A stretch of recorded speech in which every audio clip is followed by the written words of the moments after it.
Assalamualaikum warahmatullahi wabarakatuh. Robi Sohri Sodari Wayasir Lihamli Wahlul Uqdatam min lisani yafqahu qawli.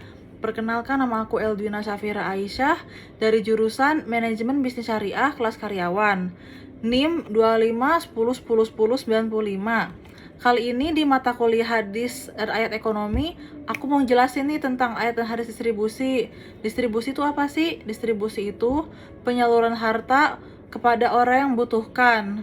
Misalnya kayak zakat, wakaf, infak, sedekah. Tujuannya itu apa sih?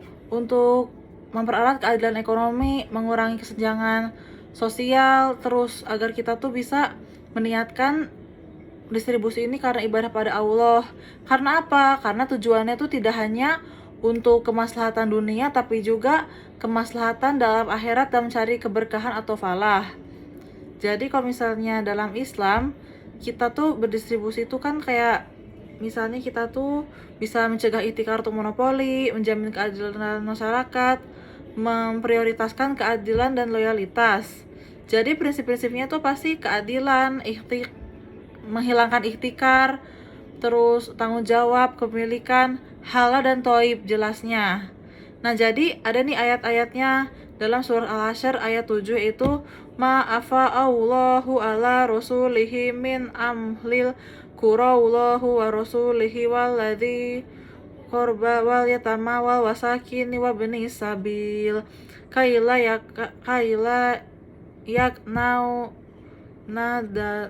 duna baina al-aghya amankum wa ma atakum rasulu fakhodahu wa ma la nahun ma ana fa antahu wattaqullaha innallaha syadidul iqab. Artinya, harta fai atau harta yang diberikan pada Allah dan Rasulnya berasal dari penduduk-penduduk negeri.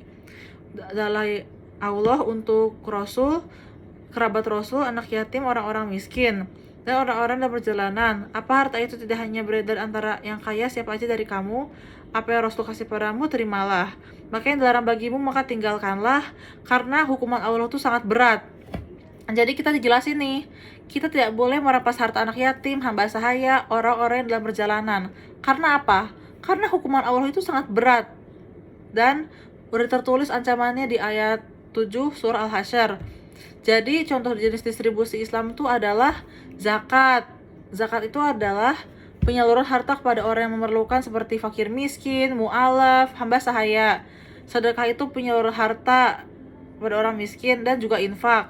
Wakaf itu penahanan harta dalam sebuah lembaga. Warisan itu pemberian harta kepada yang berhak menerima sebelum meninggal dunia.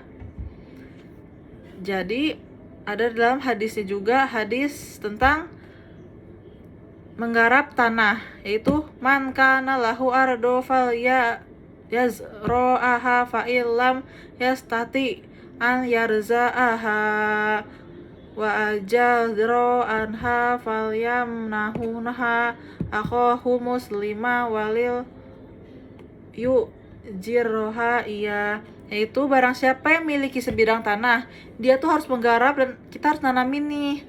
Dan kalau tidak bisa menanami atau kerepotan untuk menanaminya, maka hendaklah ia memberikannya pada saudara sah muslim.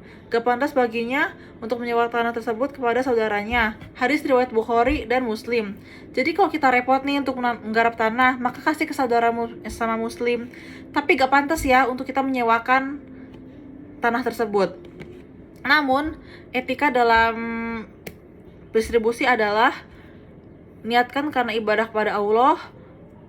Terus juga kita selain daripada Allah tuh jangan ada larangan ihtikar, larangan monopoli, larangan melakukan praktik yang diharamkan. Setelah melakukan praktik diharamkan dilarang, untuk loyalitas, keadilan, dan kita tuh harus adil dalam distribusi. Setelah adil juga, kita juga harus tahu nih kalau distribusi buat ngapain aja. Misalnya kita mau sedekah, mau zakat, mau apalah, atau juga kita bisa mensejahterakan masyarakat. Sekian dari saya, mohon maaf ketika ada salah kata atau salah penyampaian. Robbana hablana min azwajina wa dzurriyyatina qurrata a'yun waj'alna lil muttaqina imama. Semoga konten ini bermanfaat dan bisa dimengerti oleh semua pihak, baik mahasiswa ataupun orang luar Tazkiyah. Wassalamualaikum warahmatullahi wabarakatuh.